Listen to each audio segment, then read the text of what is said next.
Okay, here we go. 11.4, limits at infinity.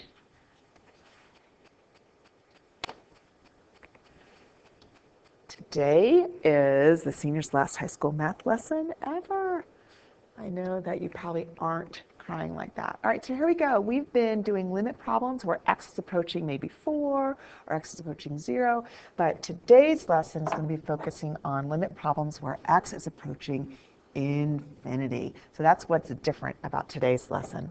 And so if we went ahead and just plugged infinity in to this problem, if we put infinity in for x in the numerator, we get 3 times infinity squared minus 4, which is still infinity, over 2 times infinity squared plus 1, which is still infinity. We'd get infinity over infinity, which is an indeterminate form. We can't get an answer. Infinity over infinity means nothing. It doesn't mean 1. It doesn't mean infinity. It just means that we've got a form that we need to do some work on so that we can get the real answer. And so to get some insight into this problem, I want us to look at the graph of the function 3x squared minus 4 all over 2x squared plus 1. If you notice, as x is approaching infinity, as x is getting bigger and bigger as we move to the right, y, the graph, the value of y, seems to be plateauing, right? It's increasing, but it's not increasing without bound. There seems to be something, hint, hint, maybe horizontal asymptote, that's stopping it from increasing to infinity. So as x is increasing to infinity, y doesn't seem to be increasing to infinity. So we're going to use calculus to find out what y is actually approaching as x is approaching infinity. And so there's going to be a method that we're going to use this whole class, and that's this. We look at the denominator and we isolate the x, the variable that has the highest power. And so we only see one variable, so this one wins out of default. But let's say it was 2x squared plus 1x. We would still pick the x squared because it's the variable with the highest power. So we pick it, and then we're going to do something with it. We're going to rewrite the limit problem. And every single term in the numerator, see how there's 2 terms in the numerator? We're going to divide each of those terms by x squared. And then we're going to do the same thing in the denominator. See how there are 2 terms in the denominator? We're going to divide each of those terms by x squared. And in doing the same thing to each term, we are keeping the fraction the same. We're just trying to do some algebra magic so that we can actually do this limit problem. So that's going to be step 2. So step 1 in these types of problems is to identify what we're going to divide everybody by. And step 2 is to actually divide. Step 3 is to simplify. So 3x squared over x squared, that can be simplified to 3. I can't simplify 4 over x squared, so that stays the same. I can simplify 2x squared over x squared as 2, and I cannot simplify this. But now, what we've done, and so far I want you to know we haven't done any calculus, we've done some algebra magic so that we can rewrite our function in a way that now we can plug infinity in and get an actual answer. And so here we go. What's the limit of 3 as x approaches infinity? It's just 3. That's a constant. No matter what x is approaching, the limit's always going to equal 3. What's the limit of 4 over x squared as x is approaching infinity? We talked a lot about this in class, but if you were absent, what we said was think about a fraction whose numerator is staying the same, but denominator is getting bigger and bigger and bigger and bigger. The whole fraction is heading towards 0. I'm going to switch gears and write in green so that you can kind of see. If we had 4 over 10, we know that's 0.4. But we know the denominator's heading off to infinity, right? So if we watch as the denominator's getting bigger and bigger and bigger, what's happening to the actual fraction itself? Running out of space here. But can you see it's starting as 0.4, then 0.04, then 0.004, then 0.0004. It's pretty obvious that as the denominator gets bigger and the numerator stays the same, is constant, then the whole fraction itself is heading to 0. And that's why we're going to put minus 0. What's the limit of 2 as x approaches infinity? Just 2. And here we have it again. What's the limit of 1 over x squared as x approaches infinity?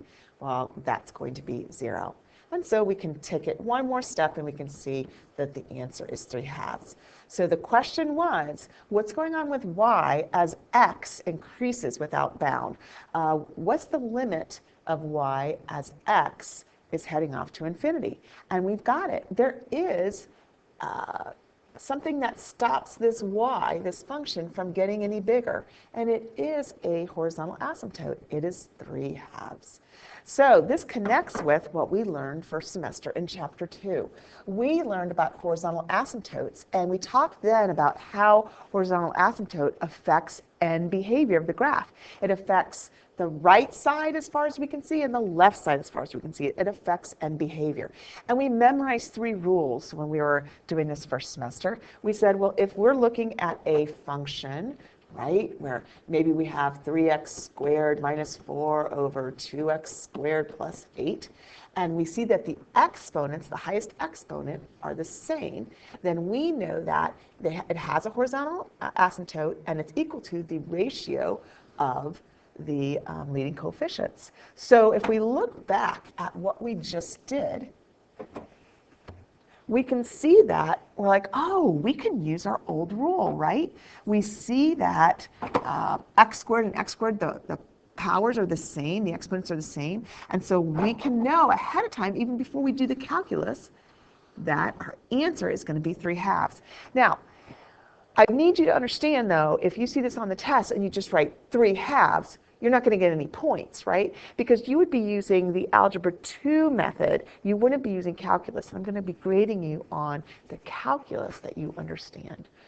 So it's kind of fun, though, that we can know ahead of time what our answer is going to be, and then we know if we've done it right, but it's very important to use the calculus.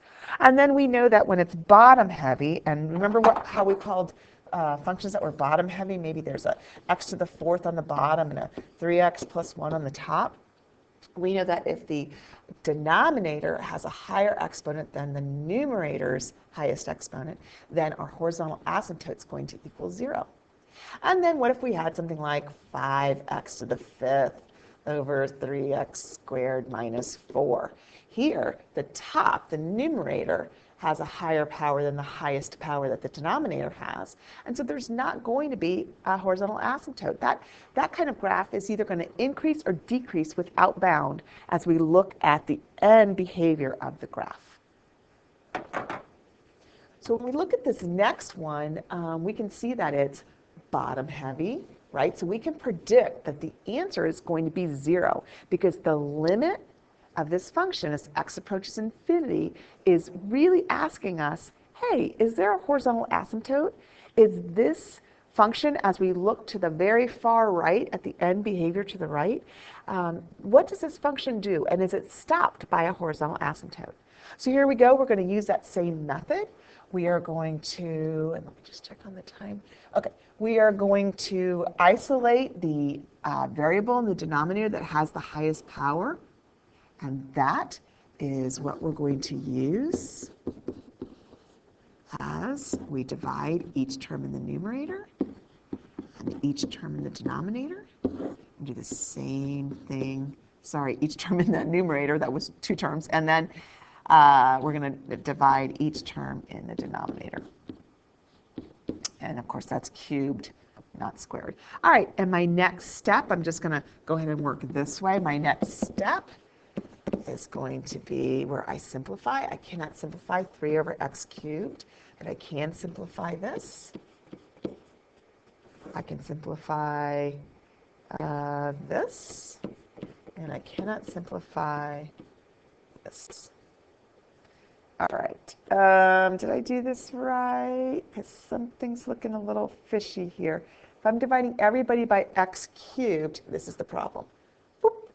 Okay. Sometimes when I talk and write at the same time, I'm going to make mistakes. So thank goodness I actually caught that one. But I knew the denominator didn't look right. All right, here we go. So we simplified, we double checked, we caught my mistake. And now, after we're done with our algebra magic, we are going to do calculus. And calculus says, find the limit of 3 over x cubed as x approaches infinity. It's another one of those fractions that's going to approach 0. Same thing up here. Find the limit of 2 over x squared as x approaches infinity. That's also going to be 0. In the denominator, the limit of 3 as x approaches infinity is 3. And the limit of 1 over x cubed as x approaches infinity is 0. So it's very important. You may look and say, why was that 3 important? If we had 0 over 0, that wouldn't have given us an answer, right? 0 over 3 is 0. So we predicted that correctly, that this function would have a horizontal asymptote at x equals 0, or I'm sorry, y equals 0. And that also describes the limit.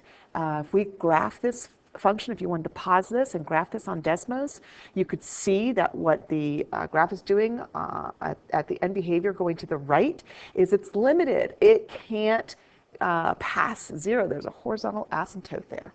So I think it's cool how horizontal asymptotes and limits at infinity are connected and related. I think it's cool when that happens in math. All right, let's predict. What do you think? If we used our old knowledge of horizontal asymptotes, we would say that we had one at -2/3. So we already know what the answer is. Once again, if you just write the answer on the test, you will get no points. All right, our first step is to identify the variable with the highest power in the denominator. And then our second step is to divide everybody by that.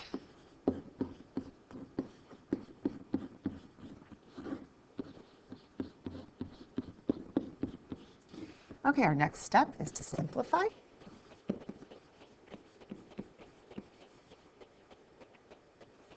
Can't simplify that. Can't simplify that. That and that. We can see now that we're going to be using calculus, the limit of 3 over x as x approaches infinity is 0. The limit of -2 as x approaches infinity is -2. The limit of 3 as x approaches infinity is 3. And the limit of 1 over x as x approaches infinity is 0. If we simplify this, we get -2 over 3, which is the limit as x approaches infinity, and it's also where the horizontal asymptote is. All right, let's look at this next one. We see that it's top heavy, so we are predicting that there's not going to be a horizontal asymptote. But what will that answer look like when we do calculus? Let's find out. We're going to identify that we're going to divide everybody by x.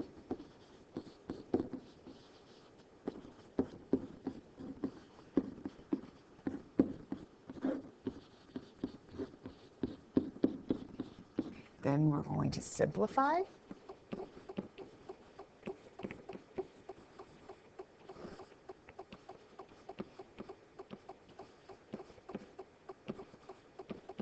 This is the first time we've had this situation. This 2x is very particular. We've never seen an x in the numerator actually until now. So here we go. Limit of 3 over x as x approaches infinity. That's equal to 0. But this is the strange one. The limit of let's put the minus sign so we can say the limit of 2x as x approaches infinity. Well, it's double infinity, but we're just going to write infinity. And then on the bottom, the limit of 3 as x approaches infinity is still 3. And the limit of 1 over x as x approaches infinity is 0. That 3 was important on the bottom. Once again, we don't want an indeterminate form. We want negative infinity over 3. And we kind of had fun with this in class. Negative infinity over 3 is still negative infinity. That's the reason why the limit does not exist. So make sure that when you end up with when you're solving a limit problem as x is approaching infinity, that you write the limit answer. That does not exist, TNE, but you write the reason why, which is the negative infinity. Okay, now we've got something that looks a little different. We see the radical.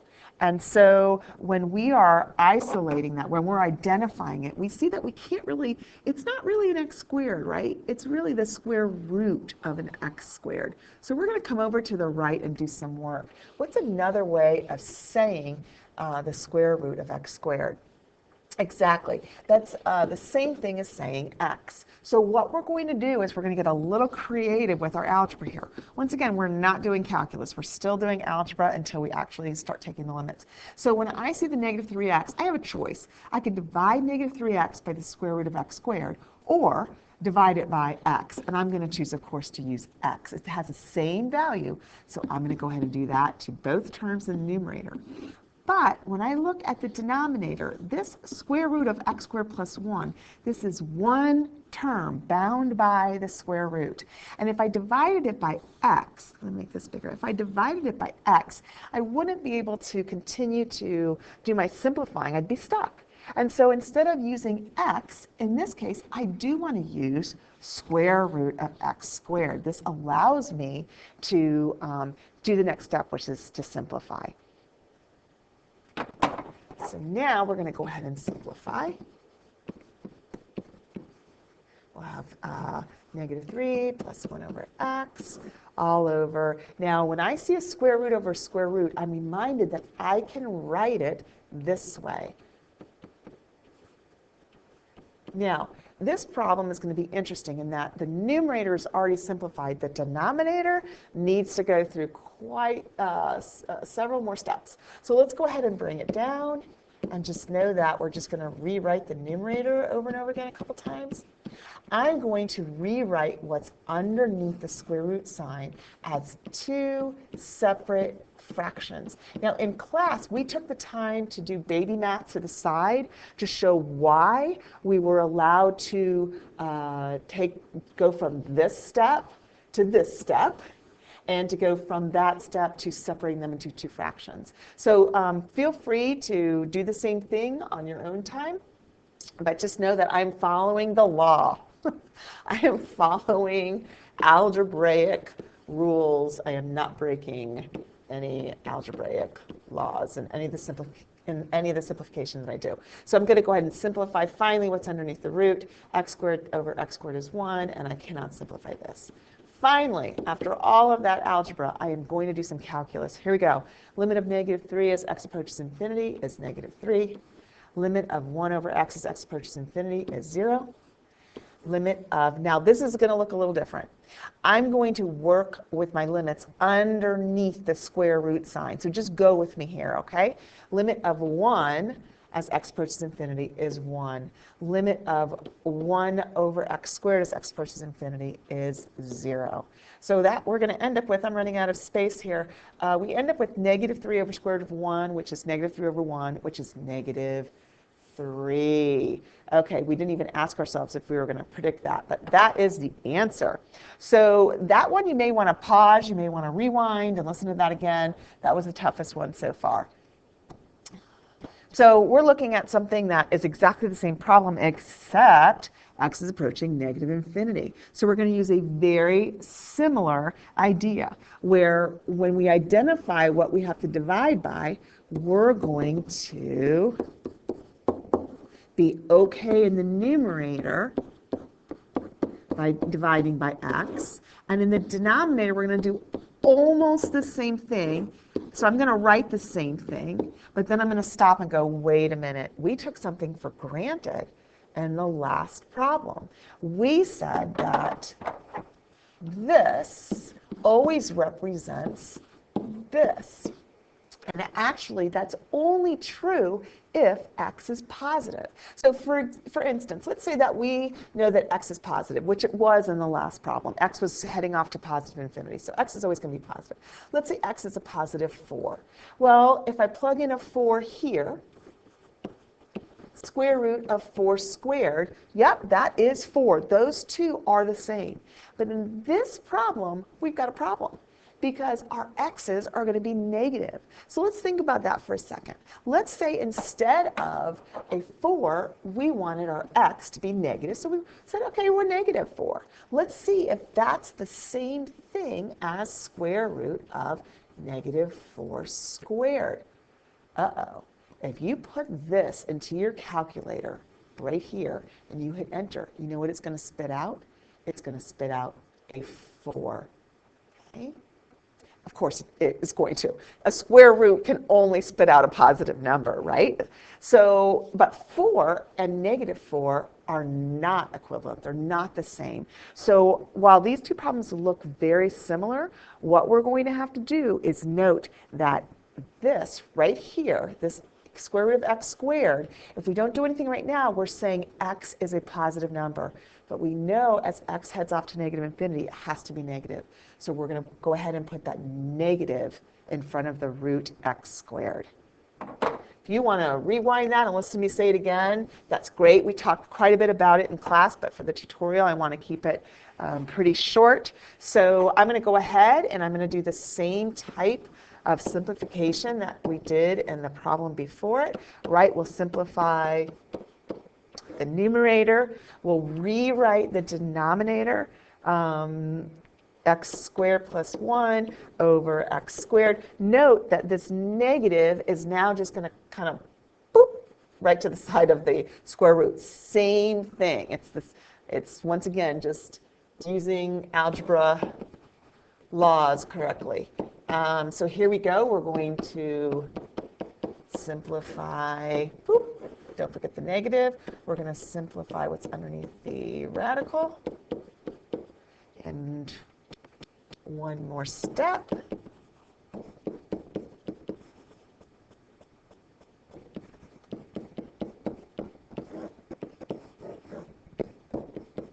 And finally, after all that algebra, we can do some calculus. Limit of -3 as x approaches -infinity is -3. Limit of 1 over x as x approaches -infinity is 0. And then limit of 1 as x approaches -infinity is 1. Limit of 1 over x squared as x approaches -infinity is 0. So we end up with a -3 over -1, which is a +3. If you want to have fun, go ahead and go ahead and get on Desmos and put this into your calculator, or put that into Desmos rather, and what you'll see is, because this negative is telling us what's happening on the left, the end behavior on the left, and it's saying for the left there's a horizontal asymptote there at +3, but then this is the same function right here, but then the right behavior, the end behavior going to the right, has a horizontal asymptote at -3. So I'm not going to take the time during this tutorial to do that, but that would be cool if you guys were able to do that. And so that leaves us with our homework and these two problems, so you can practice more. Thanks for joining me, and it was fun introing calculus limits with you guys. See you in class.